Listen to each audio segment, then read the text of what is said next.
Hey, for those out there that have doing cold calls or making business through cold calls and making it happen, I want to tell you a little story. So I've been making cold calls for years, and I just had a rough one. I'm calling a new asset class. I'm calling mobile home parks and RV parks. These are anywhere from 2 to 10 million. And so you're dealing with a sophisticated agent, a lot of ego, a lot of different things. And I just had this guy on the call, and he's like immediately started in on me. And the park's listed for 4 million. So not horrible, 4 million bucks in Arizona.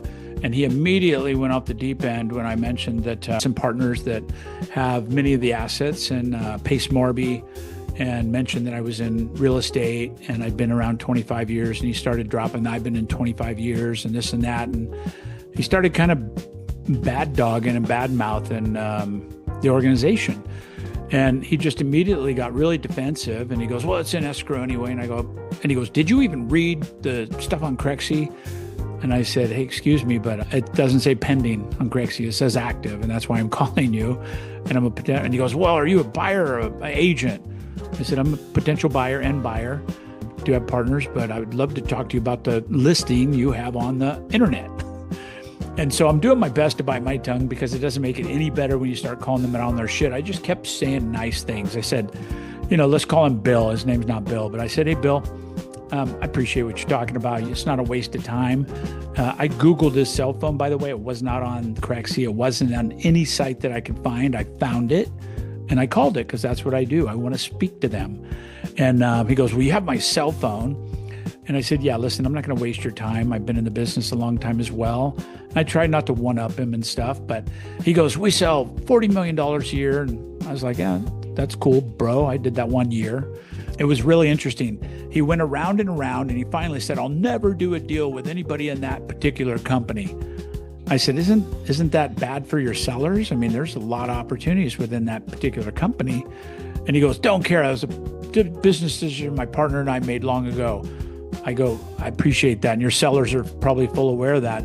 And listen, what about if I could bridge that gap? What about if I can get you guys together? Would you be open to that? And he goes, what do you mean? Somebody else acted like they were going to get us together years ago, and I never heard anything. I said, well, I can promise you that I'll have a conversation with them, and knowing Pace like I do, he'll get together with you. He wants to be in business with people that are doing a lot of business in that space. And he goes, well, if you could do that, you think you could do that? And I said, yeah, I know I could do that. Yes, I'm pretty confident of that. And he goes, okay, well, go ahead. And then he goes, actually, no, I don't want to do a Zoom or a phone call with somebody. If he wants to meet me face to face, and I'm like face to face, like square off? Are you that mad? And he kind of chuckled. He goes, no, I'm just man to man. I want to talk to him.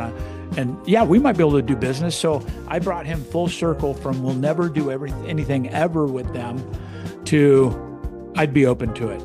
And that's a start. And by the way, that takes a lot of humility on my part, just to let him go, not to one-up him.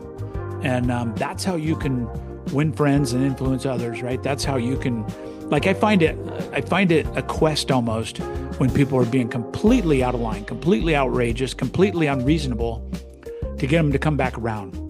And that happened. And it was fun. I kind of smiled and snickered at the end when he goes, hey, it's been a good call.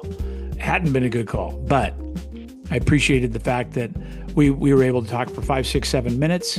And he goes, you could bring him a backup offer. And he started promoting his listing like he should have done from the beginning.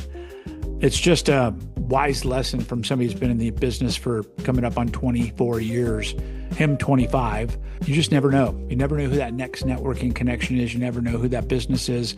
This is the beautiful part of the business. But if you're out there cold calling, if you're door knocking and doing the hard things, just know that every no is one step closer to a yes. All right? It's Randy Byrd saying, that's my tidbit for the day.